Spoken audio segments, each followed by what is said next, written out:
जय श्री राम दोस्तों, मेरा नाम है संतोष केरला और आपका मेरे चैनल पे बहुत बहुत स्वागत है। दोस्तों, आज इस वीडियो में हम डिस्कस करने वाले हैं कि हम भगवान शिव से कैसे जुड़ सकते हैं। तो चलिए शुरू करते हैं। दोस्तों, भगवान शिव से जुड़ना यानी जीवन में अमृत प्राप्त कर लेना, अपनी सभी समस्याओं को छोड़कर जीवन में आनंद की ओर बढ़ जाना। अगर आप भगवान शिव से वाकई में जुड़ना चाहते हैं तो सबसे पहले तो अपने मन को शांत और पवित्र करना होगा। भगवान शिव पर अटूट विश्वास रखना होगा। भगवान शिव पर विश्वास रखकर आगे बढ़ना होगा और विश्व कल्याण की भावना अपने मंदिर में लानी होगी ताकि सभी का कल्याण हो सके। अगर आप भगवान शिव से वाकई में जुड़ना चाहते हैं या भगवान शिव की महिमा का आप एहसास करना चाहते हैं तो आपको मन में पवित्रता लानी होगी। आपके मन में सभी के लिए प्रेम सद्भाव होना चाहिए, करुणा होनी चाहिए।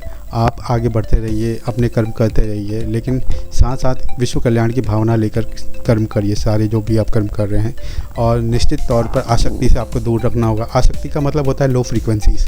लो फ्रीक्वेंसी मतलब जैसे आपके मन में किसी के प्रति जलन नहीं होनी चाहिए, द्वेष भावना नहीं होनी चाहिए। आपके मन में सबके प्रति सद्भाव, आदर, सम्मान होना चाहिए। इसके साथ साथ आप कभी किसी के दूसरे को तरक्की करते हुए देखें तो उनकी तरक्की में खुश होइए। इससे क्या होगा कि जो तरक्की है, खुशहाली है, उसको लगेगा कि ये वाकई में मुझे पसंद करता है, मुझे इसके पास आना चाहिए। तो जब आप इस तरह के भाव रखते हैं तो वाकई में जीवन में आप आगे बढ़ते हैं सकारात्मकता के साथ। सद्भाव में ही और प्रेम में ही भगवान शिव का वास है। जहाँ आप दूसरे का सम्मान करेंगे, दूसरे के लिए अच्छे भाव रखेंगे, प्रकृति का सम्मान करेंगे, वहाँ खुद ब खुद भगवान शिव आपसे जुड़ने लग जाते हैं। भगवान शिव से जुड़ने का सबसे जैसे हम कह सकते हैं सबसे आनंदमय क्षण वो होता है जहाँ आप परम शांति का अनुभव करते हैं, क्योंकि भगवान शिव उन्हीं को प्राप्त होते हैं जिनके मन में दूसरों के प्रति सम्मान रहे, प्रेम रहे, और जो अंदर जिसके मन में पाप ना रहे, वो लो फ्रीक्वेंसीज या फिर लो वाइब्रेंसी से दूर रहते हैं। जैसे मैंने कहा कि लो फ्रीक्वेंसीज वो हो सकती हैं जहाँ पर आप दूसरे के प्रति करुणा ना रखें, द्वेष रखें, आपके मन में किसी के प्रति गुस्सा है, नाराज़गी है। लेकिन अगर आप उसको थोड़ा बदल के मन में क्षमा भाव ले आते हैं और अच्छी तरह से लोगों से सम्मान से बात करते हैं, लोगों को आदर देते हैं, पशु पक्षी प्राणियों का या बाकी जीव जंतुओं का कल्याण की भावना आपके मन में जब निहित होती है तो भगवान शिव आपसे जुड़ने लगते हैं।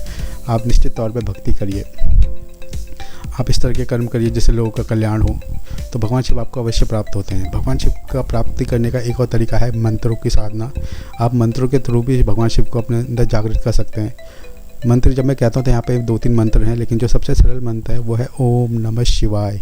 इस मंत्र का जाप करके वाकई में भगवान शिव प्राप्त किया जा सकते हैं और अपने अंदर की चेतना को उठाया जा सकता है या जागृत किया जा सकता है। भगवान शिव हमेशा कहते हैं कि अगर आप दूसरे के कल्याण की भावना रखते हैं तो आप खुद ही शिव बन जाते हैं, क्योंकि शिव का अर्थ ही वो होता है जो मंगलमय है, जो कल्याणकारी हो, है ना। इसी तरह से भगवान शिव के जो भक्त हैं, यानी हमें ये चीज़ें करनी चाहिए जो जिससे प्रकृति का, विश्व का कल्याण हो। अगर आप प्रकृति को दूषित करते हैं तो भगवान शिव आपके पास कभी नहीं आ सकते, या आपको शिव की जो भक्ति है या उनकी जो उनका जो साथ है वो प्राप्त नहीं हो सकता। निश्चित तौर पे हम चीज़ें खाते हैं, खरीदते हैं, तो अगर आप उस चीज़ को खरीदते हैं और उसके बाद उसका जो रैपर है अगर आप भूमि में ऐसे ही फेंक देते हैं तो भगवान शिव आपको कैसे प्राप्त होंगे। नदियों को अगर आप दूषित करते हैं तो आपको भगवान शिव कैसे प्राप्त होंगे। लेकिन वहीं आप अगर प्रकृति की सेवा करते हैं, वृक्ष लगाते हैं, और अगर आप कचरे को डस्टबिन में फेंकते हैं और दूसरे को कचरा फैलाने से रोकते तो निश्चित ही भगवान शिव आपको प्राप्त होंगे। आपके मन में करुणा की भावना तो आती है उससे, लेकिन आपको अंतर शांति में एक एहसास जागृत होता है जिससे आपको लगता है कि आप कुछ अच्छा कर रहे हैं। और जब आपके अंदर अच्छा करने की प्रवृत्ति जागती है तो भगवान शिव आपको न्याय के रास्ते पर आते हैं और भगवान शिव आपसे जुड़ जाते हैं। वो आपके रक्षक बन जाते हैं, वो आपको हर जगह गाइड करने लग जाते हैं, वो आपके मेंटोर की तरह वर्क करते हैं आपके पीछे। आप कुछ निश्चित तौर पे एक अच्छे आदमी की तरह या अच्छे इंसान बन जाते हैं और जीवन में आगे बढ़ते हैं, तरक्की करते हैं। भगवान शिव की सबसे बड़ी खासियत ये है कि आप जब भी शिव की भक्ति करेंगे तो आपके अंदर एक भावना निहित होगी कि मुझे भी दूसरों के कल्याण के लिए कुछ करना चाहिए। वहाँ पर आपके मन में किसी के लिए मैल या कुछ भी मलिनता नहीं रहती है। आपके मन में हमेशा एक प्रसन्नता का भाव रहेगा और आप जीवन को खुल के जिएंगे, क्योंकि जीवन को जीना ही भगवान शिव की भक्ति है असल में। वहाँ आप दूसरों का कल्याण तो करेंगे निश्चित तौर पे, लेकिन आप समाज, सोसाइटी और देश का भी भविष्य आप अच्छी तरह से देखना चाहेंगे और आप उनकी हेल्प करना चाहेंगे जो वाकई में अच्छे रास्ते पर चल रहे हैं और जिनको वाकई में कोई गाइडेंस चाहिए। आप उनकी भी हेल्प करेंगे, खुद की तो आप हेल्प करते ही हैं, लेकिन आप उनकी भी हेल्प कर सकेंगे। तो इसी तरह से भगवान शिव आपसे जोड़ते हैं। आप हफ्ते में 1 दिन मंदिर जाइए, मंदिर में जाके आप भगवान शिव की आराधना कीजिए, रुद्र जल अभिषेक करिए भगवान शिव को अपनी, क्योंकि आप उनको अगर आप अपनी सारे दुख दर्द विश्वास करके बताएंगे तो वो आपकी निश्चित तौर पे आपकी हेल्प करते हैं, वो आपके साथ जुड़ जाते हैं और आपके सारे चीज़ों को समझते हैं, वो आपसे जुड़ते हैं।